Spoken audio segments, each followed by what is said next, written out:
Fresh off the G5 jet, I'm on my way to a brand new kit. Welcome back, eSIM Studios Podcast live stream, episode number 203, number 203. Thank you for joining us on this Thursday afternoon. Now, as you can tell from the thumbnail and the title, I wanted to discuss SIM swaps and how they happen, how to protect yourself. It's becoming a major nuisance in everybody. Nobody is safe. So I just went over my accounts, not financial accounts, but email accounts, phone numbers, all that stuff, just in the last day or two. Reworked some stuff, made it even safer. And as I was doing it, I was like, you know what? We need to discuss this. So we'll get into how to protect yourself from a SIM swap, and I'll explain what it is roughly. Very dangerous, very scary thing. Give me just 1 second. Just a second.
Okay. Sorry, I'm gonna have to edit that out. I had a emergency phone call, so normally I don't let something like that interrupt, but I do apologize. SIM swaps. Now, before we get into SIM swaps, I would like to remind when it rains, it pours. I got distractions all over the place. Hang on.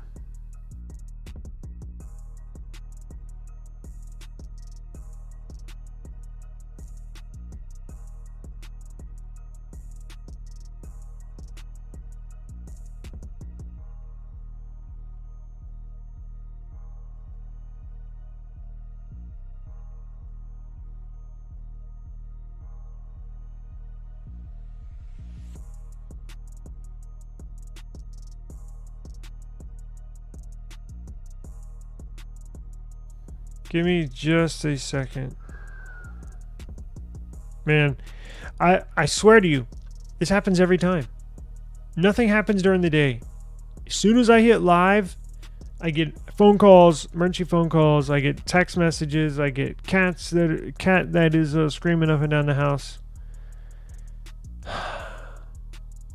Boy, oh boy. Okay. Let's get this over with. So, trust me, I'm going to edit all this out. SIM swaps. Now, before we get into SIM swaps, I would like to inform you, if you want to catch this replay, I'm going to edit it. As soon as we're done, I'm cutting this part out, the long intro out, and we'll get into the content.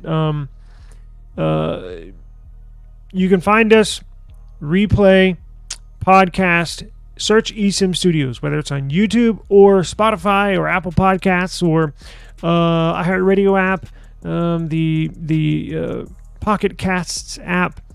Anywhere you get your podcast, search eSIM Studios. Or if you want to catch the replay, come to YouTube and search eSIM Studios. Now we get into SIM swaps.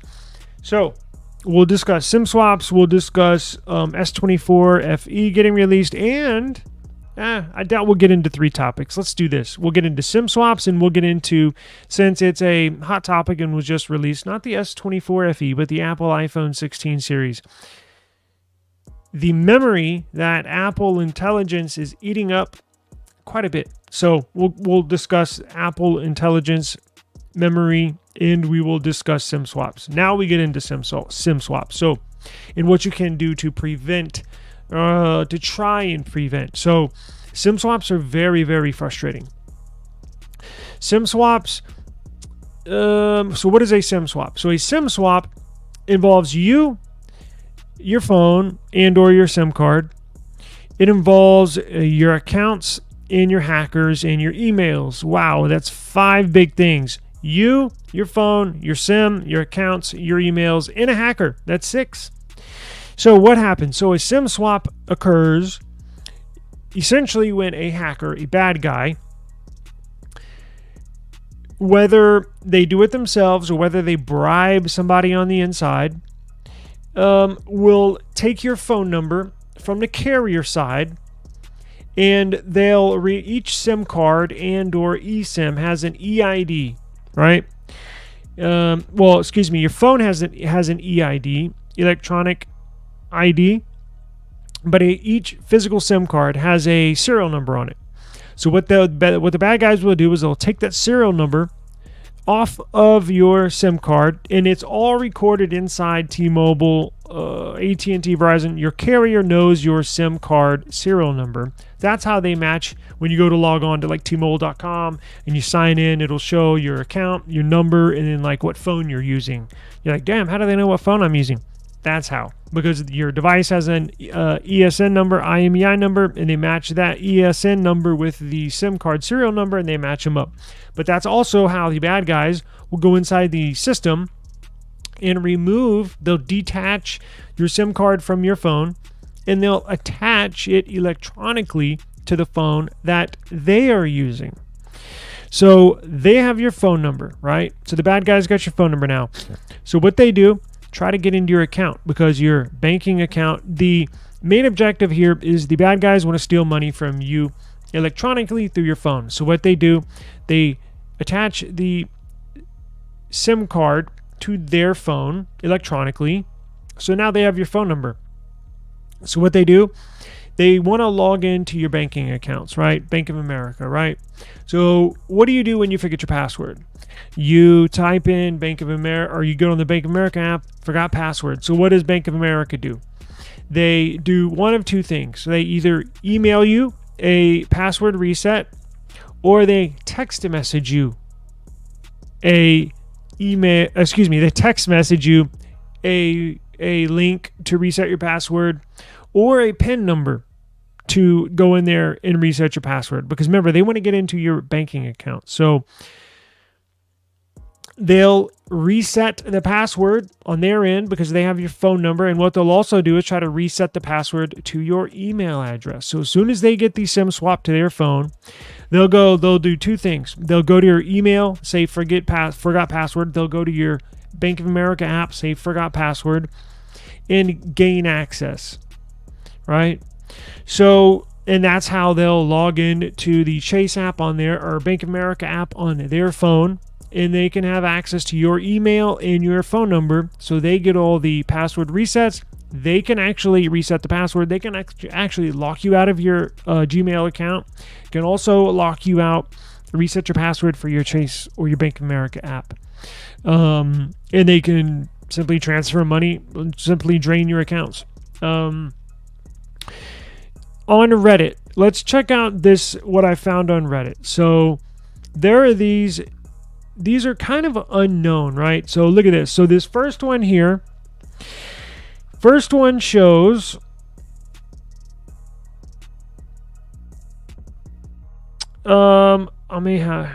let's see. First one here says, I received an email. This is exactly how it happens, and we'll get into how to protect yourself, right? So this first one says, I got them lined up here. I received an email stating, thank you for your order. Now, this involves iPhones and stealing somebody's identity to order a new iPhone. This person says, and this is in the AT&T thread. This person says, I just received an email stating, thank you for your order. I called them immediately. I then went to the store and a representative said they had your ID. And this person says, I asked her what ID. She said, the AT&T rep said, my driver's license. I pulled out my driver's license in front of her and asked, how can this happen when I have a security code on my account? My phone was shut down and they had to give me a new SIM card to turn it back on. I filed a claim 5 times and it's been denied every time. How could this happen? I've been with the company for 10 years. Also called the police to the store the day of. They're also waiting for a report. I've spent days and hours on the phone with customer service. How has this happened to anyone?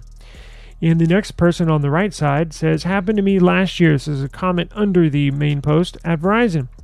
Took 4 months to sort it out and 7 calls and multiple emails to fraud resolution. Somebody opened a brand new account in Ohio in my name. I don't live anywhere close to Ohio. They got 3 new iPhones and a monthly plan. And I have an active credit freeze with all 3 credit agencies. Meanwhile, I want to open a mobile account. They need to do a credit check. So how is it possible somebody opened an account without help from store employees? Well, this is how they do it. And I'm going to get into how to protect yourself, but hang on. This is how they do it. So what they do is, so how do they get access to your SIM? How are they able to SIM swap, to essentially disconnect your SIM in your phone electronically and transfer your phone number to their phone, to the bad guy's phone? There's a multitude of ways, but traditionally, the old style, there's 3 ways. So one way is they hack into the T-Mobile servers and system and physically do the transfer themselves, the bad guys.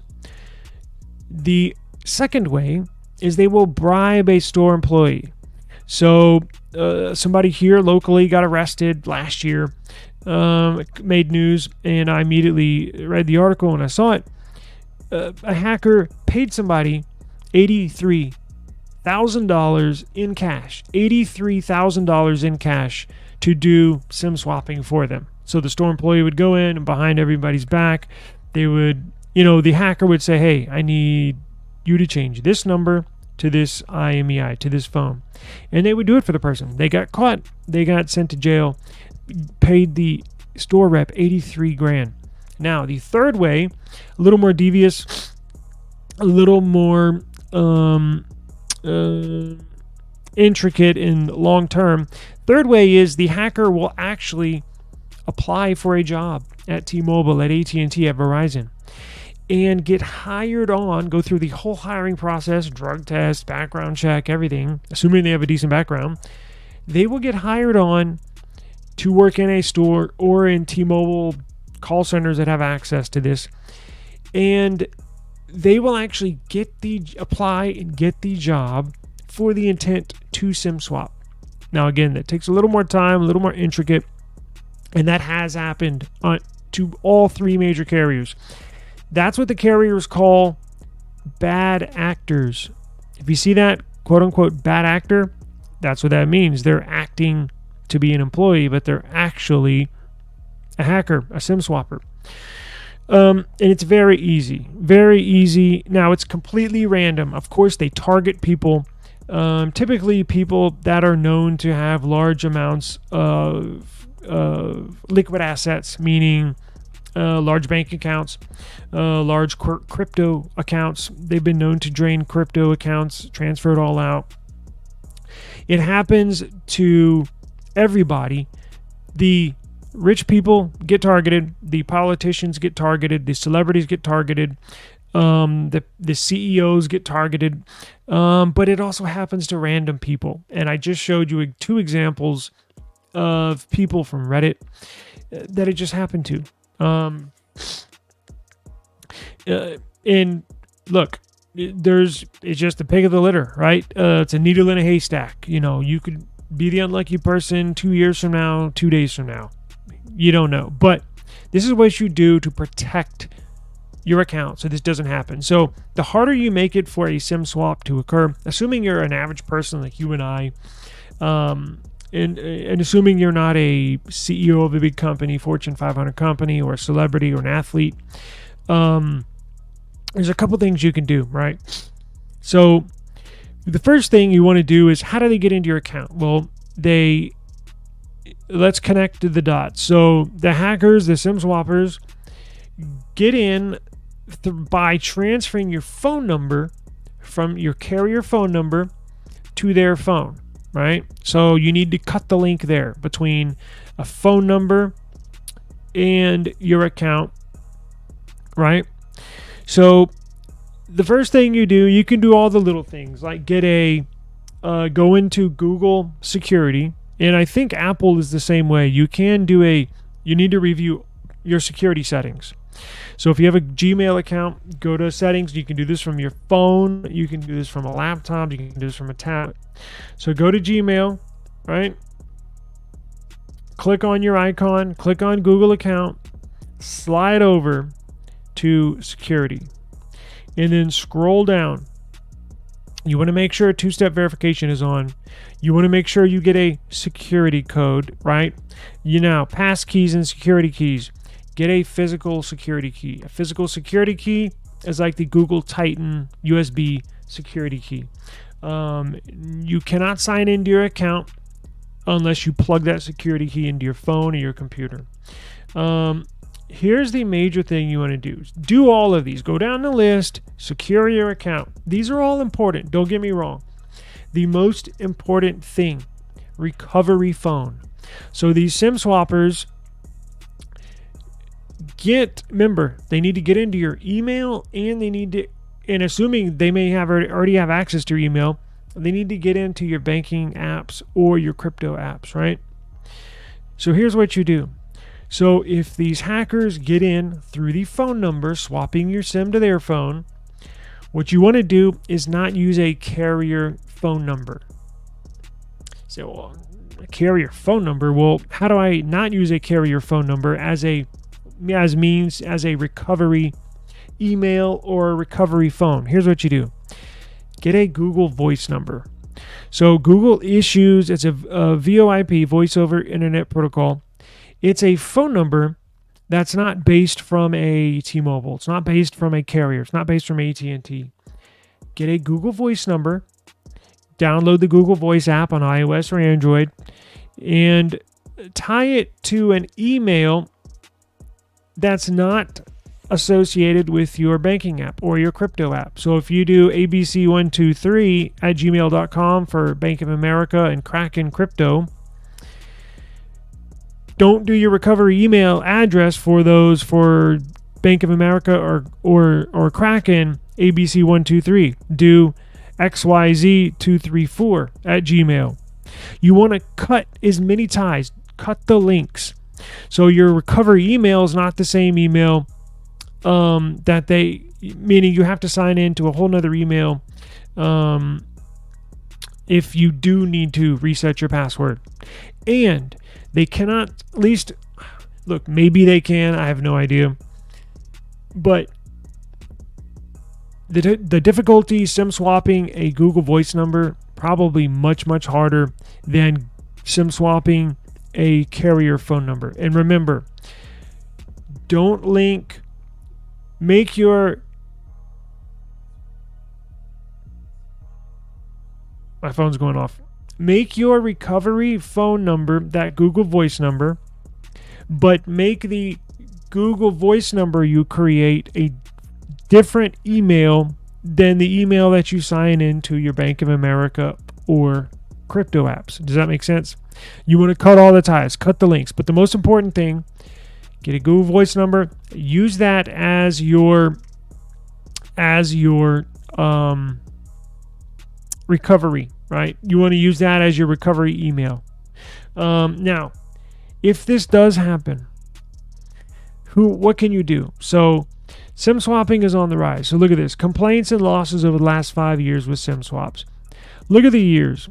So from 2018 on the top to 2022. Now, it doesn't have 23 or 2000. Well, obviously not done with 2024, but you can only imagine it just continues to rise with every year that goes on. So 2018, and then look it down at 2022. The number of complaints are on the rise, and the number of losses, the amount of losses is over $10 billion just in 2022 alone.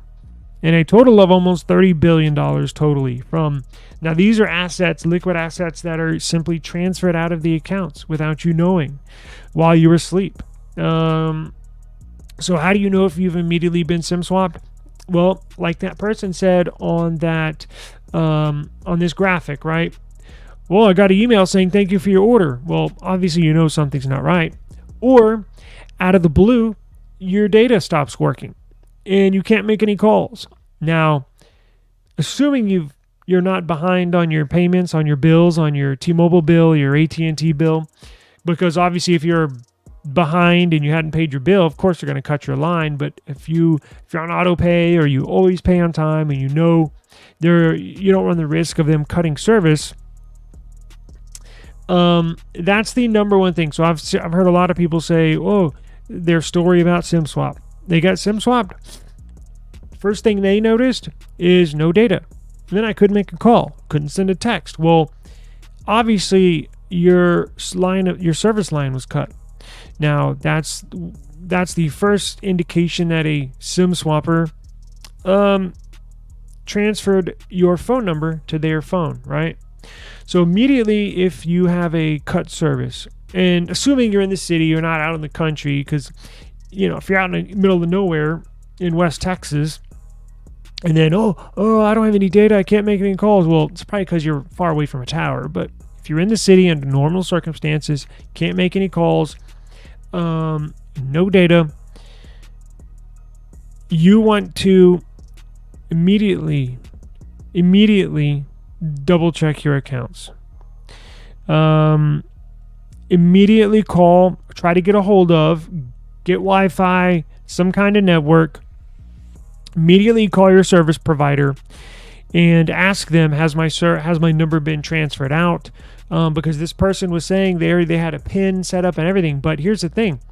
These bad guys, these hackers, make fake IDs, right? Or they can make carbon copies of your ID. So they go into an AT&T store, buy a bunch of phones, right? And they're not buying phones to use phones. They're buying phones and selling them for cash real quick because they know everything's tied together. There's a paper trail that would lead back to them. Now, you can also get a company like Efani. E-F-A-N-I. Efani is a service provider like AT&T, like a T-Mobile, that promises you no SIM swaps. They've never had a SIM swap, and you get a guarantee. It's a little more expensive per month. I think its plans start at $99, but they guarantee you no SIM swap attacks while you're a customer. And if you do get SIM card swapped, there's a $5 million insurance policy. So you can go out and get a Efani. You need to change your recovery email and your recovery phone number to your banking apps and to your crypto apps to an email, to a different email, a burner email that you hold on tight to. Create an email just for that. And then you need to, your recovery phone number for your banking apps, for your crypto apps, need to be a VoIP number, a Google Voice number, a number not originating from a carrier, because that's how this is happening. Now, if you do get SIM swapped, I do have a couple of numbers here you can call, right? So let me show you this. So the FBI has been tracking all of this, and they can only do so much. So if you do, I'm going to put this link in the description box below. Internet Crime Complaint Center. This is an extension of the FBI. The FBI created and they call it the IC3 because it's Internet, and then Crime Complaint Center. So there's 3 C's, get it? IC3. They created this IC3 division, I think a couple of years ago, because this was getting so and it still is getting out of hand. Created a division within the Federal Bureau of Investigations just to handle these crimes and go after these bad guys. But if this does happen to you, and fingers crossed, I hope this never happens to anybody, you got to file a complaint. You go right here. You file a complaint. You fill out all the information, as much information as possible. And then you have some other types of crimes. SIM swapping is definitely in here, but you can get annual reports, fraud reports, cryptocurrency reports, a whole bunch of links here that I will put in the description box.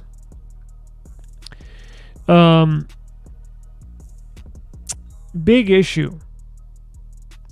Now, what I did the other day, as I mentioned, I went back, super secured all my accounts. I did the VoIP number as a recovery. I did a separate email as a recovery. I have 2 physical Google Titan security keys that I use to sign into your account. And those are nice because if somebody does try to sign into your email account, you have to have this physical key, plug it into your device that you're trying to sign in on. And if that physical key is not plugged into your phone or your laptop you're trying to sign into your Gmail account on, it won't let you sign in. So a bad guy on the other side of the world can't hack into your account without having that physical key. I've made a couple of videos on and reviews on those devices. Maybe I'll link as well. A very big issue, and man, I hope this never happens to anybody, because it happens quick. I mean, within 15 minutes, they can essentially drain everything. And look, even if you don't have your accounts and everything secured 100%, these hackers are trying to get in and get out as quickly as possible. So even if you're like not 100% sealed and impenetrable, even if you're like 90%, These hackers are not going to spend a lot of time. Let's say they have you in their crosshairs, and it's just randomly, right? They don't know you between you and a NFL player on the TV, right? All they know of you is a name, email, number. The harder you make it for them to get into your accounts, the more likely they are to just say, screw it, and they're going to move on to the next set of name, numbers, and email, right? And throw you to the side because you're making it that extra hard. Typically, these guys can get in and get out with all your accounts drained within 15 minutes. That's all it takes. 15 minutes. So that'll do it for the day. I got to run. Join me tomorrow. We'll catch up on some more tech news and may hit this topic again. If I did miss anything, please let me know, right? If you got any extra tips that can help, please let me know. Thank you very much, eSIM Studios. I'll see y'all tomorrow. Peace out.